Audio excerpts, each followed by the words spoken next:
বহুদিন আগে একটি লোক ছিল, যার দুটি সুন্দর সুন্দর বাগান ছিল। একটি বাগানে লম্বা লম্বা খেজুর গাছ ছিল, আর অন্যটিতে ছিল রসালো আঙ্গুরের লতা। সেই সুন্দর ফলগুলো দেখতে সবাই খুব হিংসা করত। লোকটি তার বাগানের অনেক যত্ন নিত। তিনি প্রতিদিন অনেক সময় নিয়ে তার বাগানের দুটি যত্ন নিতেন এবং পার্শ্ববর্তীর পুকুর থেকে গাছগুলো পানি দিতেন। তিনি তার কঠোর পরিশ্রমের ফলে অনেক খুশি ছিলেন এবং তিনি তার বন্ধু বান্ধবদের দেখাতে এবং সেখানে বিভিন্ন ফলের কথা বলতেন। কিন্তু দিন দিন লোকটি অনেক অহংকারী হয়ে ওঠেন। তিনি ভুলে যান যে আল্লাহ তাআলার রহমতে তিনি এত সুন্দর বাগান পেয়েছেন। তিনি ভেবেছিলেন যে শুধুমাত্র কঠোর পরিশ্রমের মাধ্যমেই তিনি সফল হয়েছেন, তাই তিনি আল্লাহ তাআলার প্রতি একটুও কৃতজ্ঞ ছিল না।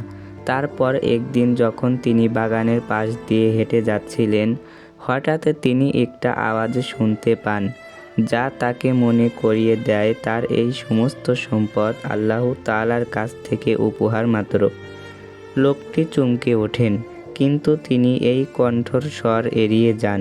তিনি মনে করেন যে এটা কিছুই না, কিন্তু আবারও সে কণ্ঠস্বর শুনতে পান। আবারও একটি কথাই বলছিল, কিন্তু এবারও তিনি পাত্তা দেন না। কিছুক্ষণ পর প্রবল বাতাস বইতে শুরু করে। লোকটির বাগানে সব কিছু ঝরে পড়ে যায়।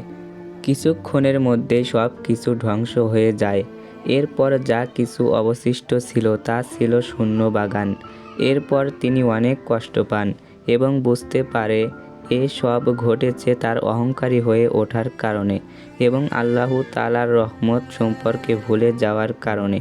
তিনি তার ভুল বুঝতে পারে এবং তখনই আল্লাহ তাআলার কাছে ক্ষমা চান এবং তিনি আল্লাহর কাছে ওয়াদা করেন যে এরপর থেকে তিনি ভালো কাজ করবেন এবং আল্লাহর দেওয়া সব কিছুর প্রতি কৃতজ্ঞ থাকবেন।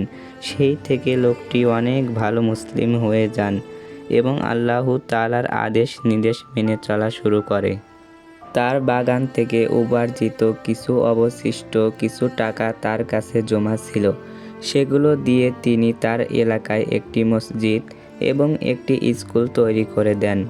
এরপর তিনি তার বাকি জীবন অন্যদের আল্লাহর প্রতি কৃতজ্ঞ শিখাতে এবং এর গুরুত্ব বোঝানোর কাজে ব্যয় করেন।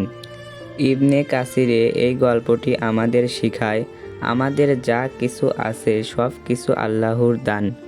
আমাদের যা আছে তার জন্য আমাদের আল্লাহর কাছে কৃতজ্ঞ হওয়া উচিত, কারণ আল্লাহ এগুলো আমাদের দান করেছেন। আমাদের উচিত সব সময় আমাদের অর্থ সম্পদ আল্লাহর জন্য এবং অন্যদের সাহায্য করার জন্য ব্যয় করা। আল্লাহ তাআলা আমাদের লোভী হওয়া থেকে রক্ষা করুন, আমিন। বন্ধুরা, এই ছিল আজকের ভিডিওটি যদি ভালো লেগে থাকে তাহলে এরকম নিত্য নতুন ভিডিও পেতে চ্যানেলটি সাবস্ক্রাইব করে পাশেই থাকুন। আল্লাহ হাফেজ।